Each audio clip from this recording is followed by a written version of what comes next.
તો વિદ્યાર્થી વિષય હિન્દી અને વિષયમાં છે તેનો ટોપિક समझदार नहीं। तो मित्रों ये एक कहानी है।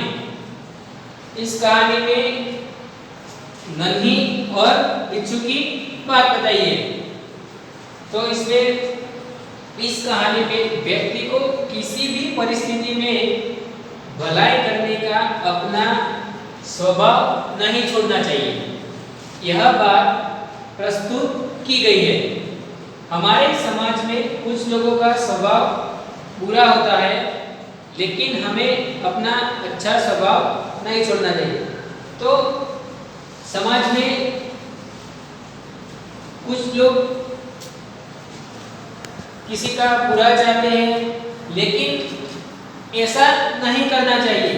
लेकिन ऐसा काम करना चाहिए जो हमें दुनिया भी याद करे। और समाज में किसी का बुरा सोचने का नहीं, और ऐसा काम करना चाहिए जो हमें लोग याद करें और समाज में हमारा गौरव बढ़े। ऐसी बात होनी चाहिए। इसलिए तो कहा है कि व्यक्ति किसी भी परिस्थिति में हो, लेकिन जो अपना स्वभाव है उसे कायम रखना है और उसे कभी छोड़ना नहीं है। और समाज में आगे आकर अपना जो स्वभाव है और जो अपना अच्छा काम करने का जो तरीका है उसे जारी रखना है। तो मित्रों समझदार नहीं में इस कहानी में व्यक्ति को किसी भी परिस्थिति में भलाई करने का जो अपना स्वभाव है वह नहीं छोड़ना चाहिए। यह बात प्रस्तुत की गई है कि हमारे समाज में कुछ ऐसे लोग हैं जो लोगों का बुरा सोचते हैं, और लेकिन हमें जो कार्य करना है जो सोच समझ कर अपने अच्छे कर्मों के आधार जो कि हमारा स्वभाव है वो समाज में कायम रहना चाहिए। और जो किसी का जो बुरा चाहते हैं वह बुरा नहीं सोचना चाहिए। ऐसी बात की है इस समझदार नहीं में। तो हम देखते हैं कि इस चित्र में जो समझदार नहीं है वह एक बिच्छू को मदद करती है, और जो नन्ही बतख तट पर आई तो उसने देखा कि एक बिच्छू दलदल में फंसा है। जो इस चित्र में दिखाई देता है जो मैं दिखाता हूँ। समझदार नन्ही, जो देखो इस चित्र में जो नन्ही बतख है वो तट पर आती है जो कि नदी के आसपास है, और उसके किनारे के बीच एक बिच्छू दलदल में फंसा है। तो नन्ही उसकी मदद करती है, और जो बतख है वो तट पर आई और एक बिच्छू को दल में फंसा हुआ देखती है, और बिच्छू ने नन्ही से प्रार्थना की कि बहन मुझे बचा लो। तो नन्ही समझदार नन्ही है और बिच्छू को एक दल में से जो फंसा हुआ देखते वो उसके करीब आती है कि बहन मुझे बचा लो। तो नन्ही को उस पर दया आ गई। उसने बिच्छू को दलदल से उठाकर सूखे स्थान पर रख दिया। तो इस चित्र में दिखाई दे रहा है कि एक छोटे सा बिच्छू है और नन्ही उसे एक तट पर सूखे स्थान पर रख देती है और उसकी मदद करती है। तो देखो नन्ही बतख तट पर आती है और उसने देखा कि एक बिच्छू दलदल में फंसा है। बिच्छू ने नन्ही से प्रार्थना की कि बहन मुझे बचा लो। नन्ही को उस पर दया आई और उसने एक बिच्छू को दलदल से उठाकर सूखे स्थान पे रख दिया। बिच्छू को शैतानी सूझी, उसने नन्ही को डंक मार लिया। नन्ही ने पीड़ा से तड़प उठी। उसने बिच्छू से पूछा कि क्यों भाई तुमने मुझे डंक क्यों मारा। बिच्छू लापरवाही से बोला कि क्या करूं, डंक मारना तो मेरा स्वभाव है। तो जो बात बताई है कि कुछ भी ऐसी परिस्थिति हो, लेकिन भलाई का जो अपना कर्तव्य है जो उसे कभी छोड़ना नहीं है। लेकिन यहाँ पे बिच्छू ने अपनी जो शैतानी है वही सूझी उसे, और उसने छोटी और समझदार नन्ही को उसने बिच्छू ने काट लिया। जो कि उसने कहा कि क्यों भाई तुमने मुझे क्यों डंक मारा, तो बिच्छू ने उसे जवाब दिया कि क्या करूं, डंक मारना तो मेरा स्वभाव है।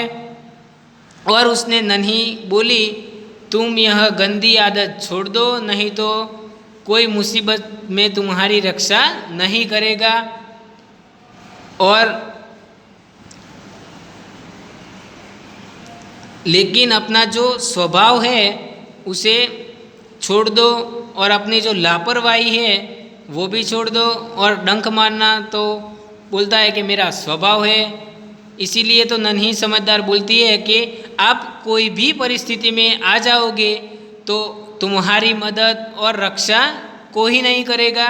तो बिच्छू उसकी बात अनसुनी कर आगे बढ़ गया। नन्ही अपने माँ के पास नदी में चली गई। माँ ने पूछा नन्ही बेटी तुम कहाँ रह गई थी। नन्ही बोली माँ एक बिच्छू दलदल में फंस गया था, उसे बचाने में देर हो गई। माँ खुश होकर बोली बेटी यह तुम बहुत काम अच्छा किया। तो जो छोटी और समझदार नन्ही जो कि एक अच्छा काम करके आई थी कि जो दलदल में जो एक बिच्छू फंसा था उसे उसने मुसीबत से उसे रक्षा से बाहर निकाला। तो उसी ने ही समझदार नन्ही को डंक मारा, और बाद में ये बिच्छू की अनसुनी जो आदत थी और उसी गंदी आदत को छोड़ दो, ऐसी बात कहती है नन्ही। तो जो नन्ही की माँ है वो खुश हो जाती है कि बेटी यह तुमने बहुत अच्छा काम किया है।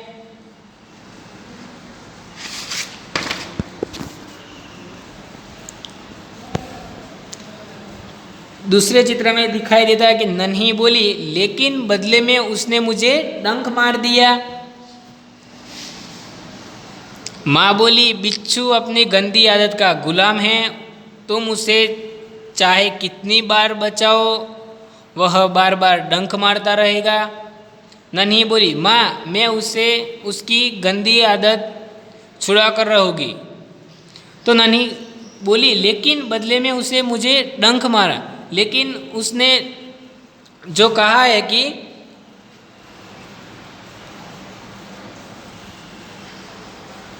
बिच्छू लापरवाही से बोला क्या कि डंक मारना तो मेरा स्वभाव है। और नन्ही बोलती है कि ये तुम गंदी आदत छोड़ दो, लेकिन कहते हैं कि ये तो मेरी आदत ही है। माँ बोली बिच्छू अपनी आदत का गुलाम है, तुम उसे चाहे कितनी बार बचाओ वह बार बार तुम्हें डंक मारता रहेगा। नन्ही बोली माँ मैं उसे उसकी आदत जो है वो छुड़वा कर रहूँगी। कुछ दिन बाद बिच्छू के प्राण पुनः संकट में पड़ गए। इस बार वह पानी की धारा में जा गिरा और डूबने उतरने लगा। मौत के सामने देखकर बिच्छू को नन्ही की याद आ गई। वह नन्ही को पुकारने लगा। नन्ही ने उसकी करुण पुकार सुन ली। वह झपट कर बिच्छू के पास आ गई। सहसा कि उसके मन में विचार आया कि अब मैं इस गंदे स्वभाव वाले बिच्छू को नहीं बचाऊंगी। कि जो पहले बार जो हुआ था कि बिच्छू को दलदल में फंसकर देखकर जो नन्ही को जो दया आई थी उसने उसी को बचाया भी था, लेकिन जो उसकी आदत है उसे वो छुड़वाना चाहती थी। लेकिन बिच्छू वह आदत छोड़ने वाला नहीं था। लेकिन इस बार दूसरी बार पुनः पानी संकट में फिर से बिच्छू आ गया और पानी की जो धारा है उसमें वह डूबने लगा। और नन्ही इस बार कहती है कि अब मैं इस गंदे स्वभाव वाले बिच्छू को नहीं बचाऊंगी। बिच्छू गिड़गिड़ाने लगा, बहन मुझ पर दया करो। नन्ही का मन डोल गया। उसने सोचा हो सकता है इस बार अपनी गंदी आदत छोड़ दी हो। नन्ही ने बिच्छू को दोबारा जीवन दान दिया। बिच्छू अपने स्वभाव के अनुसार उसे डंक मारने के लिए आगे बढ़ा। फिर से वही गलती करता है कि नन्ही ने बिच्छू को दोबारा जीवन दान दिया, लेकिन जो बिच्छू की आदत है, स्वभाव है, अनुसार उसे डंक मारने के लिए फिर से वो आगे बढ़ता है। नन्ही का उसका इरादा समझ गई। वह मुस्कुरा कर बोली कि बिच्छू भाई ठिठक कर क्यों गए, डंक मारो। बिच्छू शर्म से पानी पानी हो गया। वह खिसिया कर बोला, बहन एक बात बताओ, मैंने सदा तुम्हारे साथ विश्वासघात किया है, फिर भी तुमने मेरे साथ भला ही की है। देखो कि नन्ही ने जो फिर से उसे जीवन दान दिया, लेकिन इस बार जो बिच्छू पे जो असर आई कि उसने उसका स्वभाव नहीं डंक मारने के लिए आगे जरूर बढ़ा है, लेकिन जो नन्ही जो मुस्कुरा कर बोली कि बिच्छू भाई इस ठिठक क्यों गए, डंक क्यों न मारा, तो बिच्छू शर्म से पानी पानी हो गया और वह खिसिया कर बोला, बहन एक बात बताओ, मैंने सदा तुम्हारे साथ क्या विश्वासघात ही किया है, फिर भी तुम मेरे साथ भला ही की है, ऐसा क्यों? नन्ही बोली, भलाई करना मेरा स्वभाव है, कर्तव्य है। मैं तुमसे बदला लेने के लिए अपनी अच्छी आदत क्यों छोड़ दूँ? मेरा काम बचाना है। मैं मुसीबत में पड़े को बार बार बचाती रहूँगी। तुम्हारा काम डंक मारना है, तुम मारते रहो, देखती हूँ कौन जीतता है।